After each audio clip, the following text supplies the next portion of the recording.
All right, people, we're going with this. I'm not sure which mic is working. Hopefully, it's the one going through these glasses here. I tried to use an external mic. It wasn't working. I think the battery was dead. And I'm driving, so I hope you don't get background noise. If so, I will clean it up. Look, I'm coming on today to share something that I've been struggling with, particularly as it gets a bit closer. My son is going to be doing some studying abroad in Scotland starting September, and I apologize if we get some lighting kind of things. Look, I'm driving. I'm doing my best here, but he's going to be studying abroad, and I'm really struggling with it for two reasons. Obviously, I want him to have an amazing experience, to do things that I was not able to do as a child. I grew up very poor and didn't have. It wasn't that my mother, I'm a single parent. My father passed when I was 5. Grandfathers were dead before I was born. So my mother did what she could raising 2 kids. You know, as a young mother, my father passed before he was 30.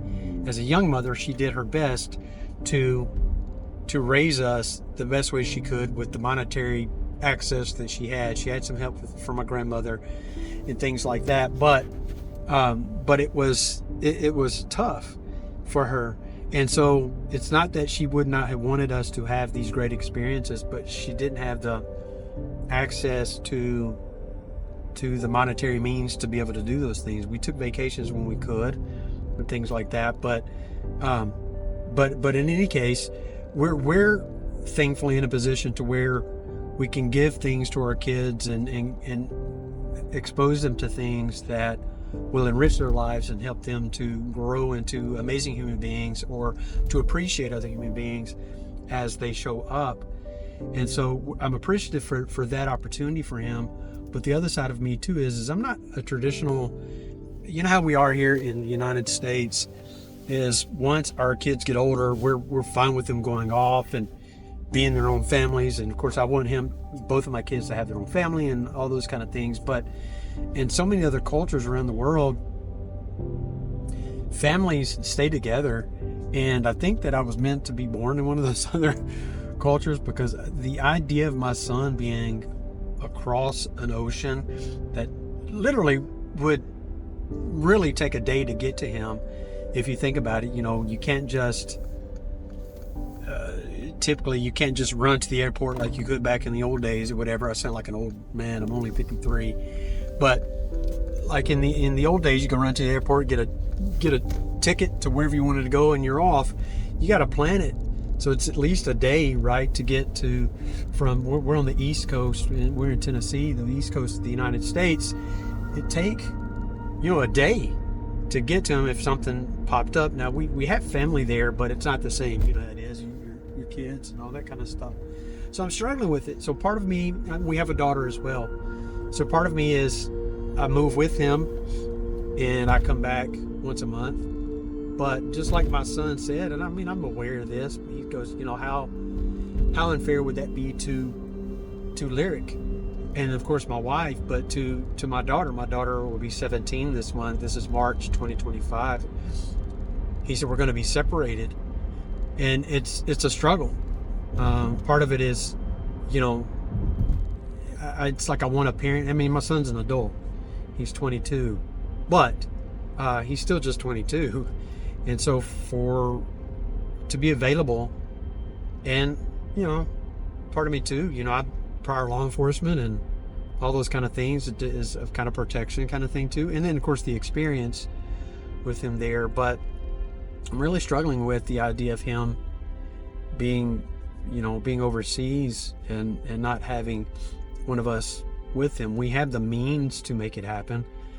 The emotional struggle for me is it's as if I'm choosing a child, and that's not it at all. It really seems like that on the surface, but it's really not that at all. It's about him being by himself overseas in a country. I mean, they visited and all that, but living there, and it would be unfair to my daughter. So it's really a struggle for me. I'm going to be documenting.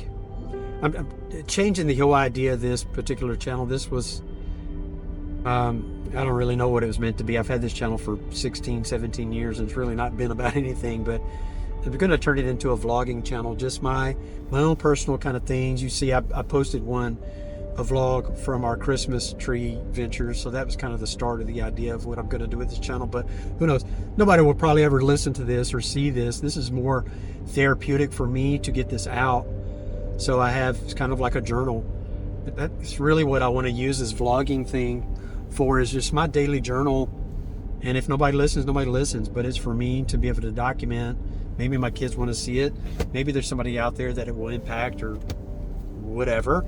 But I'm going to start documenting those things that I'm experiencing, those emotional things. I have emotional things I deal with. I'm an executive coach. I coach executive leaders. I own a media company that produces content for radio, podcast, and TV as well. But I coach other leaders, and I have a coach too. I need somebody to talk to, and this is kind of part of my own personal therapy, and hopefully it impacts other people as well. Dude, I am sorry about the light. It looks kind of cinematic in a way, but it's just kind of weird. I picked the wrong time, I guess, to do this, but it's what we do with the vlog, right? So, in any case, I don't know. That's it. I'll keep you guys up to date with, as we're getting closer to the date. It's September something. I'm not really sure. I know we're going to go for 2 or 3 weeks, I guess, before his actual start date, so he can kind of get a feel for the area and we get a feel for it. So I'm kind of debating. My particular situation is I can work from anywhere. It would just be about coordinating. Times would be different, because I think from here to there, Scotland, I think is 6 hours, 5 or 6 hours ahead, I believe. I apologize for those, my Glasgow or Edinburgh people out there in the UK that know the time difference. I'm a dumb American here that does not have that calculator. I think it's 5 or 6 hours ahead. I can't remember. But I'm already starting kind of the process of reaching out to some of these, some companies there, helping with temporary placement. Do I get a visa? What do I do? I don't know. I don't know. So, in any case, yeah, I'll keep you guys posted. Until next time, you guys have a great day. See you.